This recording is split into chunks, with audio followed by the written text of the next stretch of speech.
등기 관련된 3가지 문제를 살펴봅니다. 첫 번째, 갑이 을한테 매매했는데 등기하지 않고 경작하고 있으면 이자는 미등기 매수인이 될 것이고 을은 갑한테 등기청구권을 행사할 수 있을 것이다. 그리고 갑이 을한테 매매하고 을이 등기 안 된 상태에서 병한테 매매해서 갑으로부터 을의 등기를 생략하고 병한테 등기가 넘어가는 경우가 있을 겁니다. 이런 것을 우리가 중간 생략 등기라고 합니다. 이 3가지는 물권법의 가장 중요한 기초이기도 하면서 가장 중요한 포인트가 되는 거니까 잘 익히셔야 됩니다. 익숙해질 때까지 자꾸 보시면 됩니다. 모르는 것이 아니고 익숙해질 때까지 자꾸 보셔야 된다는 거죠. 이것을 일반 구조와 논리 구조 속에서 살펴보면 지금 법률 행위하고 법률 규정 공부하시면서 지금 3가지 내용을 봤는데 미등기 매수인 등기 안 했으니까 소유권 없습니다. 근데 경작하고 있다 그러면 점유권이 있습니다. 여기서 보세요. 미등기 매수하면서 소유권 없는데 점유권이 있다라는 사실을 여러분들이 확인하고 있습니다. 이처럼 한 가지 내용에 대해서 여러 가지 법률 용어들이 섞여서 혼합돼서 같이 들어오기 때문에 여러분들이 전체를 보는 시야를 넓혀야 됩니다. 전체를 보는 시야가 넓다는 것은 숲복입니다. 숲을 자주 보셔야지 나무들이 어떻게 생겼는지를 확인할 수 있는 겁니다. 일반 구조와 논리 구조를 제가 자꾸 노출시키는 이유는 여러분들의 시야를 넓히기 위해서 보여드리는 겁니다. 조금씩 여러분들은 매일매일 나아지고 있다는 사실 잊지 마시고요. 그럼 첫 번째 가겠습니다. 미등기 매수인. 방금 전에 등기 안 하고 안 했으니까 소유권 없고 경작하고 있으니까 점유권이 있다. 이렇게 말씀을 드렸습니다. 그런데 여기서 굉장히 중요한 것이 뭐냐면 여기 점유 사용할 권리가 있다는 거죠. 이게 도대체 무슨 소린가? 뭐 이렇게 복잡하게 이거 없고 이거 있고 점유 사용할 권리가 또 있다. 이렇게 말을 하는 걸까? 1번입니다. 매도인 갑은 등기부상 소유자죠. 미등기 매수인에게 소유권에 기인한 물권적 청구권. 네, 소유자는 맞습니다. 이때 보통 이제 반환 청구권이라는 말을 쓸 겁니다. 소유권의 반환 청구권. 행사할 수 없다. 그것이 판례태도입니다. 그 이유는 을이 점유 사용할 권리가 있기 때문이다. 이렇게 나와요. 즉 여기서 이 반환이 들어오면 반환 청구권에서 점유할 권리가 있으면 반환을 거부할 수 있다. 이렇게 규정되어 있기 때문에 판례도 미등기 매수인이 소유권은 없다. 점유권이 있다. 그러면 갑으로부터 샀으니까 점유 사용할 권리, 즉 여기서 이거 빼게 되면 점유할 권리가 있기 때문에 반환을 거부할 수 있다. 그게 판례 태도라는 거죠. 또 을로부터 다시 토지를 매수한 병한테 마찬가지 소유권에 기인한 물청을 모할 수 없다. 행사할 수가 없습니다. 즉 여기서 을이든 병이든 바로 점유 사용할 권리, 이 점유 사용할 권리가 있기 때문에 반환을 거부할 수 있다. 이거 엄청나게 중요한 판례니까 머릿속에 꼭 기억하기. 점유 사용할 권리 꼭 기억하세요. 다음 단계 들어갑니다. 등기청구권 소멸시효라는 단어가 나옵니다. 소멸시효는 혹시 여러분들 뭐 이렇게 잠자는 모습 기억나시나요? 잠자는 거 이렇게 지지지지. 권리에 잠자는 자는 법이 보호하지 않겠다. 그것이 소멸시효 이야기입니다. 예를 들어서 음식 외상 채권이 있습니다. 혹시 공사장 부근에는 식사할 수 있는 식당이 있습니다. 이때 공사하시는 분들은 돈 내고 먹질 않고 외상으로 밥을 먹습니다. 그래서 달달이 결제할 겁니다. 그러다 어느 날 음식 외상 채권이 있는데 그 밥값을 내지 않고 그냥 어디론가 사라집니다. 이때 이게 외상 채권은 1년 소멸시효의 대상이 됩니다. 1년이 지났습니다. 음식점 주인이 외상값 떼어먹고 한 사람한테 아무 권리를 행사하지 않았습니다. 행사하지 않았죠. 그러면 1년이 경과하면 소멸시효가 완성했다 이렇게 표현을 합니다. 소멸시효가 완성된 겁니다. 자, 그러다 어느 날 길가에서 음식점 주인이 그 음식과 떼먹은 그 사람을 멱살을 잡습니다. 야, 떼먹을 게 없어 밥값을 떼먹냐 이놈아. 이때 그 떼먹고 간 사람은요, 선택을 하셔야 돼. 인간의 길하고 법의 길이 있습니다. 인간의 길을 가시면 죄송합니다. 제가 꼭 갖겠습니다. 이렇게 인간의 길을 가는 방법도 있고요. 아니면 법의 길을 갈 수도 있습니다. 법의 길은 뭐냐면 소멸시효가 완성됐다는 얘기죠. 법의 길은 소멸시효가 완성됐다는 얘기죠. 이때 손을 딱 부딪히면서 이거 왜 이러십니까? 지금 이 채권은 1년짜리 소멸시효에 걸렸기 때문에 나는 당신한테 채권 채무 관계가 없습니다. 인간적으로는 미안하지만 나는 법으로 아무 당신한테 빚진 게 없습니다. 어디 멱살을 잡습니까? 놓으세요.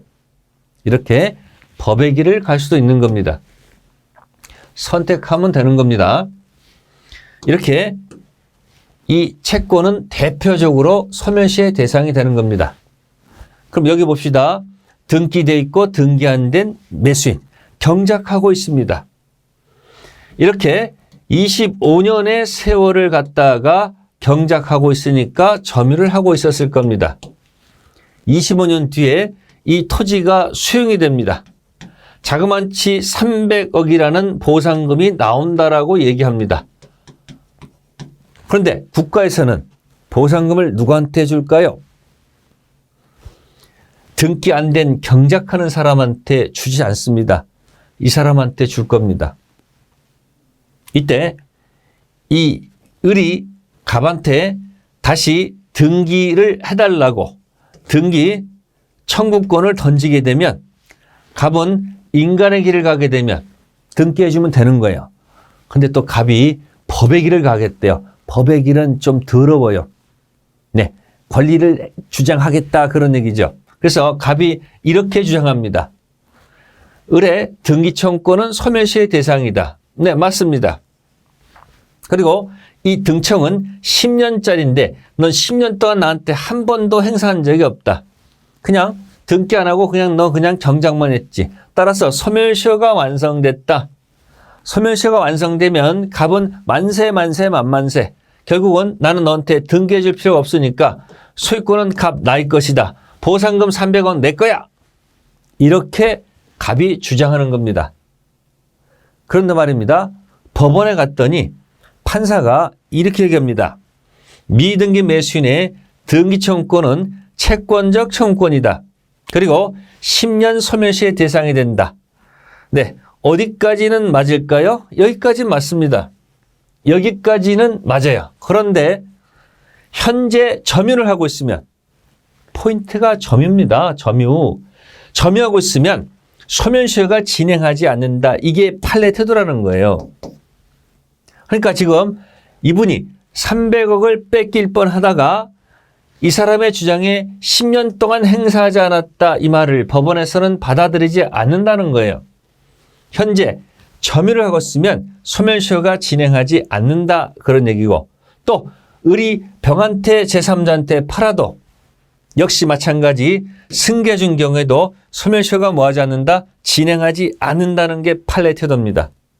결국 점유 때문에 살아났다 그런 뜻이에요.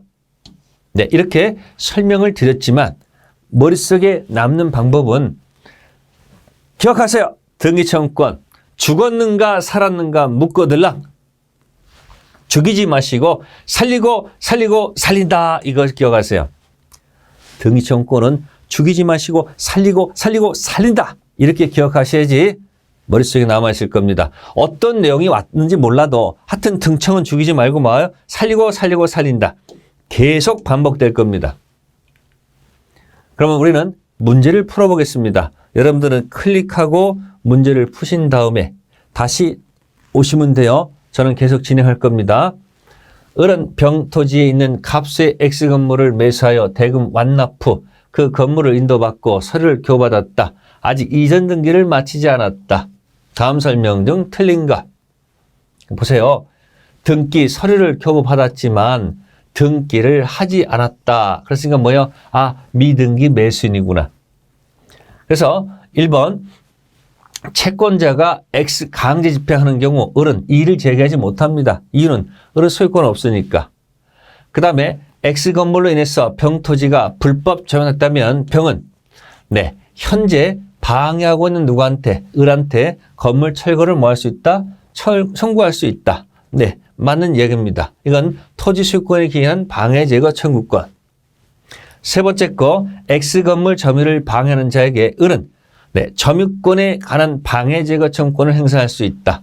지금 을은 소유권 기초로 하는 없으니까 소유권 기초로 하는 물권적 청구권은 인정하지 않겠지만 점유는 하고 있다는 얘기죠. 그러니까 점유권 기초로 하는 물권적 청구권을 행사할 수 있다. 이건 맞는 겁니다. 다음 네 번째 질문입니다. 을은 X 건물부터 생긴 과실수취권을 갖는다. 을은 점유를 하고 있으면 매매계약 인도 후 과실은 매수인 것입니다. 맞는 질문이고요. 다섯 번째 보세요.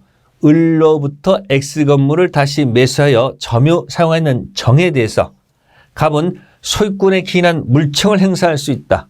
아, 여기가 틀렸네요. 아까 뭐 기억납니까? 점유 사용할 권리가 여기 있네요. 점유 사용할 권리가 있으니 행사할 수가 없습니다. 점유 사용할 권리 기억하셔야 합니다. 다음 B 등기 청구권 이야기입니다. 갑이 을하고 무슨 관계 있겠죠? 그럼 여보세요. 채권적 청구권 소멸시의 대상이 되고요. 그래서 미등기 매수인의 등기 청구권, 채권적, 취득시효 완성 등기 청구권도 채권적 청구권, 소멸시의 대상이 됩니다. 다음 소멸시의 대상이 안 되는 게 물권적 청구권입니다. 그래서 여기서 다른 거 없습니다. 물청은 소멸시의 대상이 안 됩니다. 여기 무효 취소 해제, 합의 해제 전부 다 소유자가 말소 등기 청구권, 진정 명의 협의 온전한 이전 등기 청구권. 그러면 여기서 복잡하게 설명을 하고 있습니다. 그래서 가끔 다음 중 등기 청구권 법적 성질이 다른 것 이런 것을 물어볼 수도 있습니다. 그러나 혹시 등기 청구권이 소멸시에 걸리는가 걸리지 않는가를 묶어들라. 이거 기억하세요. 현재 점유하고 있으면 소멸시에 걸리지 않는다. 그래서 등청은 죽이지 마시고 살리고 살린다. 그러니까 혹시 모를 때 이쪽 채권적 청구권이나 물권적 청구권이나 결국은 어쩌고 저쩌고 하다 마지막에 소멸시에 걸리는가 걸리지 않는가 이 질문이 뜰 거야. 요 구별은 할 수 있겠지만 등청은 죽이지 마시고 살리고 살린다. 이걸 절대 잊어먹지 마세요. 계속 반복하고 있습니다. 등청 이야기고요. 그럼 문제 보겠습니다. 등기청구권 법적 성질이 다른 것. 1번 매수인의 매도인 등기청구권. 이거는 채권적 청구권, 청구권 보전한 가등기한 번등청구권도 채권적 청구권. 그런데 계약이 취소가 됐을 때, 이 취소가 되면요, 소유권은 자동 복귀입니다. 상수형 경기. 그래서 모를 때는 자동 복귀니까 3번은 소유권을 기초로 하는 것이기 때문에 이건 뭐다? 물권적 청구권. 그 정답은 3번. 시효취득 등기청구권도 채권적. 5번도 마찬가지 채권적 청구권. 이건 세월이 지나면 이건 자동적으로 풀 수 있는 이야기입니다. 다음 세 번째 중간 생략 등기. 사례 형태로 자주 나올 겁니다. 모의고사 때 자주 나옵니다. 반드시 내 것으로 익히세요. 어떻게? 자주 보세요. 한 번 보고 안 되면 두 번, 세 번, 네 번 보시라 그런 얘기예요. 익숙해질 때까지 보시면 내게 됩니다. 도망가지 마세요. 을의 등기를 생략하고 이렇게 간다는 얘기죠. 그러면 을은 세금을 빼먹겠다는 뜻이죠. 국가는 이걸 절대 용서할 수가 없습니다. 그래서 보통은 허가지역이 아니거든요. 허가지역이 아닐 때는 처벌은 하더라도 단속규정 위반으로 유효로 봅니다. 다만 허가지역이라는 곳이 있습니다. 허가지역은 매매할 때마다 마다마다 허가를 맡아라. 그게 허가지역이죠. 그럼 허가지역에서 만약에 중간 생략 등기를 했다. 그럼 매매할 때 허가 빼먹었다는 얘기고, 을평 매매할 때 허가 빼먹고 여기서 매매한 것처럼 허가 한 번 받고 하겠다라는 이야기죠. 이건 용서받을 수 없다. 이건 효력 규정 위반이다. 그래서 이거는 무효가 됩니다. 그러니까 실제 시험에서는 주로 허가지역 아닌 중간 생략 등기를 기초로 해서 문제를 내는 것이 보통이다. 중간 생략 등기 청구죠. 저는 합의가 없다. 저는 합의가 없다면 을이 갖고 있는 등기 안 해준다는데 어떡합니까? 그럼 어떻게 돼요? 병은 이 을의 등청을 대위 행사할 수밖에 없다는 얘기죠. 합의가 없으면 뭐 한다? 대위할 수밖에 없다 이야기예요. 만약에 저는 합의가 있다면 이건 직접 청구 가능하지 않을까요? 그래서 혹시 시험 보다가 모를 때는 이 대위가 맞을 확률이 높습니다. 여기만 있는 게 아니고 모를 때는 대위에 목숨 걸어라. 그래서 판례 태도가 많이 나올 때마다 모른다 그러면 설령 틀린 한이 있더라도 대위에다가 목숨 거세요. 그럼 맞힐 확률이 굉장히 높다 그런 얘기예요. 기억해 주시고요. 그 다음에 기타 중간 생략 등기 합의가 있더라도 중간 매수인의 등기 청구는 소멸하지 않습니다. 역시 마찬가지 등청은 죽이지 마시고 생생생 살리고 살린다.